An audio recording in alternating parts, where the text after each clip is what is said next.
Hello everyone and welcome back to our series of video tutorials at Advanced Web Ranking.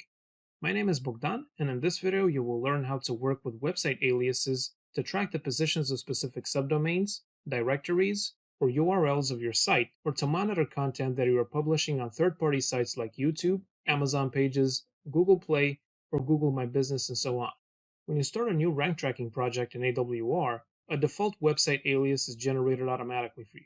This is defined with a wildcard character in order to substitute different URL variations found in the SERPs. The default alias will pick up any URLs that may be listed in the result pages. Now let's see what happens if you want to track positions only for specific sections of your site. AWR offers a number of formatting options for your website alias to help you better define how the keyword rankings will be matched to those that AWR finds in the SERPs. So, we have the entire website, which is the default option, matching the ranking positions found for any URL from your site, regardless of protocol or subdomain variations. Opting for root domain tracking means AWR will collect rankings for the root domain only and filter out any ranking positions where your website may be listed with pages from a subdomain. There is also a setting for tracking subdomains which automatically excludes other URLs that are reported for your website.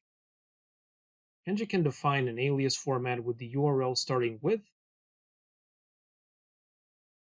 or URL exact match options if you want to track a specific website URL.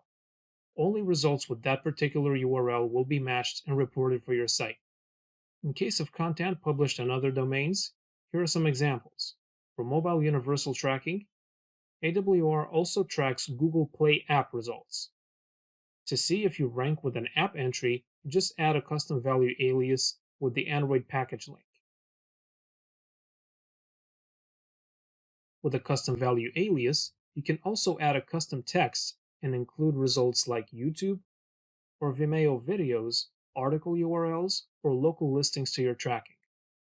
For example, with YouTube video tracking, the format of the alias should be either the URL of the video or that of the video channel.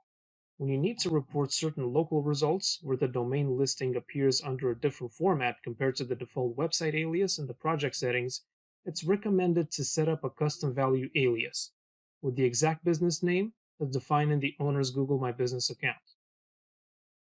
This way you can accurately track Google Maps results or local results under a Google Universal, Places, or Organic and Places search engine.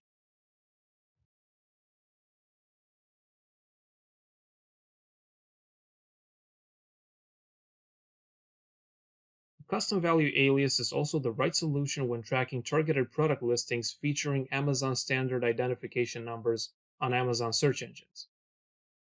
With a subscription that has API access, though, there's also a possibility to add your Amazon standard identification numbers as aliases in one go, with the help of the following spreadsheet. Adding your Amazon URLs to the aliases template sheet will automatically create the ASINs, which will be added as custom value aliases to the project. Switch to the API alias update sheet to add your API token, project name, and main tracked website. Your ASINs column will include up to 1,000 aliases from the template sheet. Take the API call and copy paste it into your browser. After the confirmation, your project settings will have the new aliases added in bulk.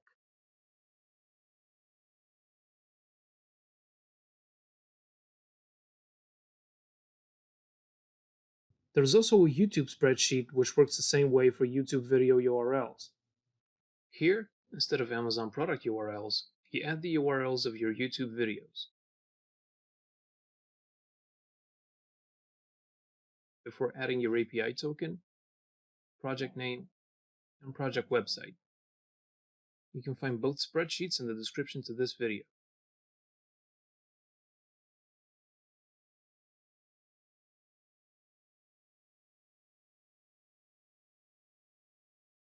As you can see, ASINs and YouTube video URLs are added in bulk to the already existing aliases. Remember, with AWR, you can track results for any URL format and for all types of content that are relevant to your business by setting up a website alias. Thank you for watching, and please be sure to check out our other video tutorials.